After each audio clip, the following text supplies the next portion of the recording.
தேவையில்லாம நீங்க pain relief குடுக்குறேன்னு epidural மாரி குடுப்பீங்க. தேவையில்லாம நீங்க லேபர் ஆக்ஸலரேட் பண்றோம்னு ட்ரிப்ஸ் போடுவீங்க. அன்னெசசரியா சிசேரியன் ப்ராக்ரஸே ஆகலன்னோ, இல்ல ஏதோ ஒரு டிஸ்ட்ரெஸ்னோ சொல்லி சிசேரியன் பண்ணிடுவீங்க. பொறந்ததுக்கு அப்புறம் அவங்களுக்கு நியூரலாஜிக்கல் ப்ராப்ளம், ஃபிட்ஸ் வரது, இல்ல சில டைம் குழந்தைங்க இறந்து போறதுக்கே வாய்ப்பு இருக்கு. சரியான டைம்ல கரெக்ட்டா நம்ம டெலிவரி பண்ணாத பட்சத்துல. இதெல்லாம் எல்லாருக்குமே பாசிபிளான்னு கேட்டா கிடையாது. இன்கேஸ் லேபர் நடந்துட்டு இருக்கிறப்போ ஏதாவது ஒரு டிஸ்ட்ரெஸ் பேபிக்கோ மதருக்கோ வந்ததுன்னா, we will explain and take consent and proceed according to the medical needs.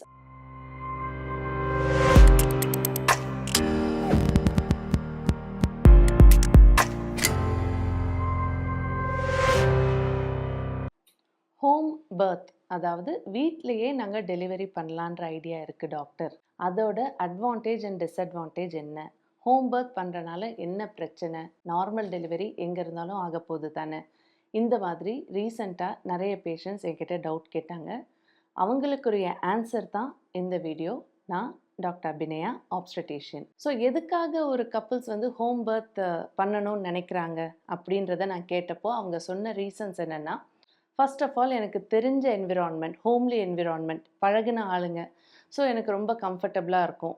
I will be more control. என்னோட பாடி என் கண்ட்ரோலில் இருக்கும். நான் அந்த இதை கண்ட்ரோல் பண்ணிகிட்ருப்பேன், அந்த ப்ராசஸை. அது ஒன்று. ரெண்டாவது, கல்ச்சுரல் அண்டு சம் ரிலீஜியஸில் ஹோம் பர்த்தை கொஞ்சம் என்கரேஜ் பண்ணுறாங்க. அந்த பிலீஃப் எல்லாம் நிறைய இருக்குது சில ரிலீஜியனில். பயங்கரமான ஹாஸ்பிட்டல் பில்லை நாங்கள் அவாய்ட் பண்ணிக்கலாம்.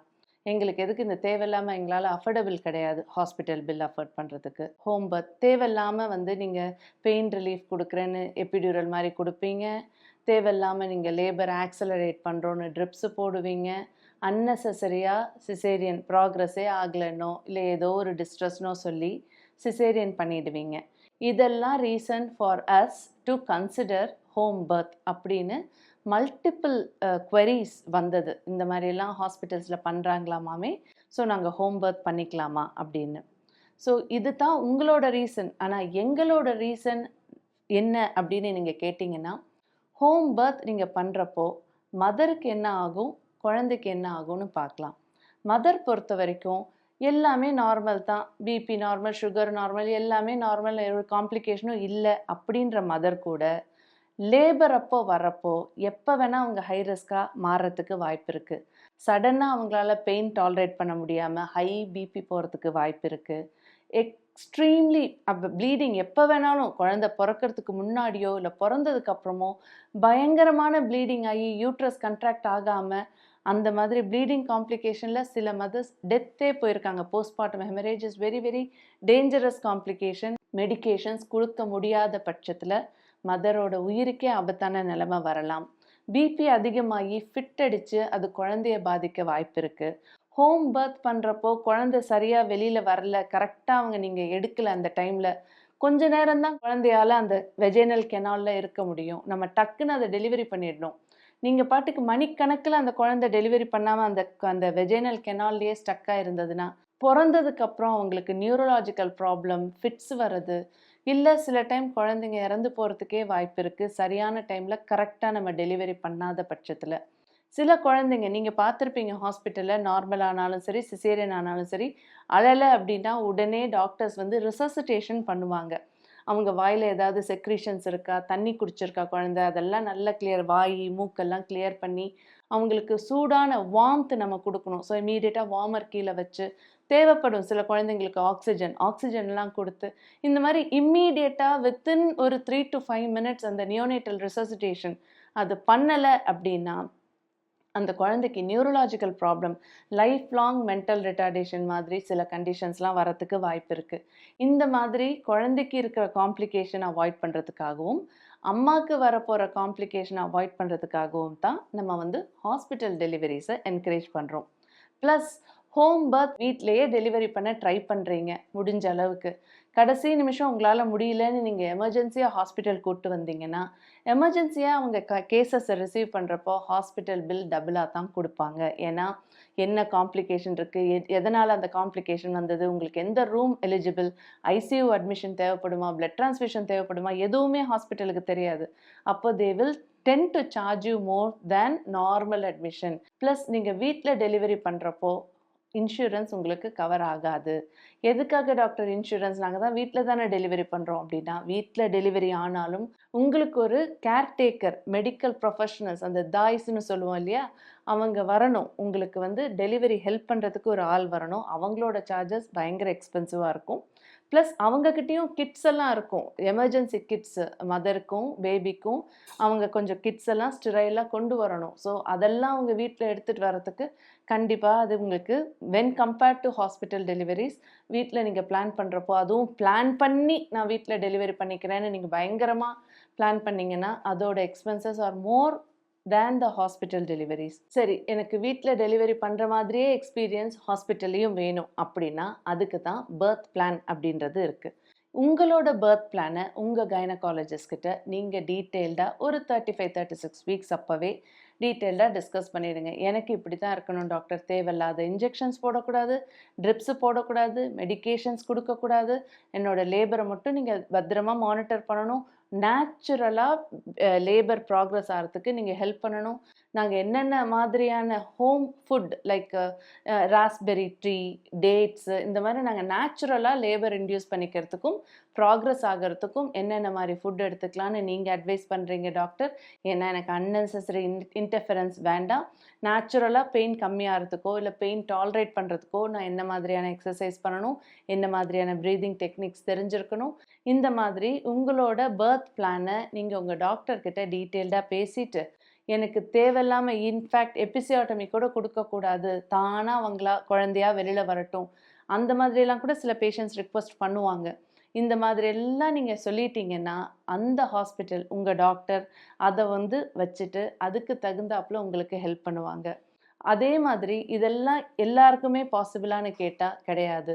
இன்கேஸ் லேபர் நடந்துட்டு இருக்கிறப்போ ஏதாவது ஒரு டிஸ்ட்ரெஸ் பேபிக்கோ மதருக்கோ வந்ததுன்னா we will explain and take consent and proceed according to the medical needs. அதை தான் நாங்கள் பண்ண முடியும். ஏன்னா அப்போ போய் நீங்கள் ஃபீட்டல் டிஸ்ட்ரெஸ் இருக்கிற பொடி சுற்றி இருக்கும், குழந்தை மோஷன் பாஸ் ஆகிருக்கும். ஆனால் நீங்கள் நேச்சுரலாக வேணும், லேட் ஆனாலும் பரவாயில்ல நானாக புஷ் பண்ணுறேன் அப்படின்னா சர்டைன் திங்ஸ் உங்கள் டாக்டரால் லிசன் பண்ண முடியாது. எதுக்காக அப்படின்னா உங்களுக்காகவும் உங்கள் பேபியோட சேஃப்டிக்காகவும் தான். So home birth is not easy and it is not cheap and it has lot of complications. இதை பற்றி நீங்கள் ஃபுல்லாக தெரிஞ்சதுக்கு அப்புறமா ஒரு இன்ஃபார்ம்டு டெசிஷன் நீங்கள் எடுக்கணும். நேச்சுரல் டெலிவரி வேணும் without any medical interventions as long as mother and baby is safe அப்படின்னா அதுவும் பாசிபிள். உங்கள் டாக்டர்கிட்ட டீட்டெயில்டாக டிஸ்கஸ் பண்ணுங்கள். ஸோ என்னோட எக்ஸ்பீரியன்ஸில் நான் சொல்லணும்னு நினைக்கிறது ஒரு 3 கேஸ். ஒன்று வந்து நேச்சுரல் லேபர் வேணும், ஹாஸ்பிட்டலுக்கு வந்துட்டாங்க, ஆனால் எனக்கு எந்த இன்டர்ஃபரன்ஸும் இருக்கக்கூடாது, நானாக எக்ஸசைஸ் பண்ணுறேன், நானாக டெலிவரி பண்ணிக்கிறேன், எனக்கு நீங்கள் ஐவி லைன் கூட ஸ்டார்ட் பண்ணக்கூடாதுன்னு ஒரு பேஷண்ட் வந்தாங்க. அந்த பேஷண்ட்டுக்கும் அவங்க சொன்ன மாதிரியே அவங்க பனிக்கூடோட அந்த பர்த் பிளானில் கொடுத்துருந்தாங்க. பட் அன்ஃபார்ச்சுனேட்லி அது I think around Covid times அவங்க பனிக்கூட உடஞ்சே வந்தாங்க. அரௌண்ட் 37 வீக்ஸ் அவங்க சொன்ன மாதிரியே அவங்கள அட்மிட் பண்ணிவிட்டு எந்த இன்டர்ஃபரன்ஸும் நாங்கள் பண்ணலை, ட்ரிப்ஸும் எதுவும் போடலை. ஆன்டிபயோட்டிக் கூட ஜென்ரலாக பனிக்கூட உடஞ்சு ஆன்டிபயோட்டிக் சஜஸ்ட் பண்ணுவோம். பேஷண்ட் ரெஃப்யூஸ் எனக்கு எதுவுமே வேண்டான்னு அவங்ககிட்ட சைன் மட்டும் வாங்கிட்டு அவங்கள அப்படியே விட்டுட்டோம். பேபியோட ஹார்ட் பீட் மட்டும் நல்லா மானிட்டர் பண்ணோம். 12 ஹவர்ஸில் அவங்களுக்கு நைஸ் நேச்சுரல் டெலிவரி நடந்துருச்சு. டச் வுட், எந்த காம்ப்ளிகேஷனும் இல்லை. 2வது பேஷண்ட் இதே மாதிரி எனக்கு வேணும் டாக்டர், எனக்கு நேச்சுரல் லேபர் வேணும் அப்படின்னு வந்தாங்க. அவங்களுக்கும் கண்டிப்பாக தானாக ப்ராக்ரஸ் ஆச்சு, தானாக பெயின் வந்தது, டெலிவரி ஆகிடுச்சு. ஆனால் டெலிவரி ஆனதுக்கப்புறம் ஒரு 1 ஹவர் கழித்து மதரை ரூமுக்கு ஷிஃப்ட் பண்ணலான்றப்போ பயங்கரமான ப்ளீடிங். நல்லா அப்படியே கட்டி கட்டியாக லிட்டராக ஒரு ஆல்மோஸ்ட் ஒரு 1 லிட்டர் வரைக்கும் அப்படியே ஃப்ராங்க் ப்ளீடிங் ஆயிடுச்சு. அப்பவும் இந்த பேஷண்ட் வாஸ் இன்சிஸ்டிங் எனக்கு எதுவும் மெடிசன் குடுக்காதீங்க. I am ஆல்ரைட்ன்னு. பட் அவங்க சொல்லவே அவங்க பேல் ஆயிட்டே இருந்தாங்க. பல்ஸ் எல்லாம் அதிகமா இருந்தது. So we had to tell, இல்லம்மா உனக்கு நாங்க ட்ரிப்ஸ் ஆரம்பிச்சு மெடிசன் குடுத்தா தான் ப்ளீடிங் ஸ்டாப் ஆகும். இல்லைன்னா உங்க உயிருக்கே ஆபத்துன்னு சொல்லி எக்ஸ்ப்ளைன் பண்ணி ட்ரிப்ஸ் போட்டு நம்ம அந்த ப்ளீடிங்கை கண்ட்ரோல் பண்ணிட்டோம். Touch wood mother and baby 2 பேருமே நல்லா இருக்காங்க. இன்னொரு மதர் ஸ்பான்டேனியஸ் லேபர் பெயின்ஸ்னு வந்தாங்க. ஆனா 48 to 72 ஹவர்ஸ் ஆகியும் ஒரு 3 சென்டிமீட்டர் 4 சென்டிமீட்டருக்கு அப்புறம் அவங்களுக்கு ப்ராக்ரஸே இல்ல. She became very exhausted. என்னால முடியல டாக்டர் அப்படின்னு சொல்ல ஆரம்பிச்சிட்டாங்க.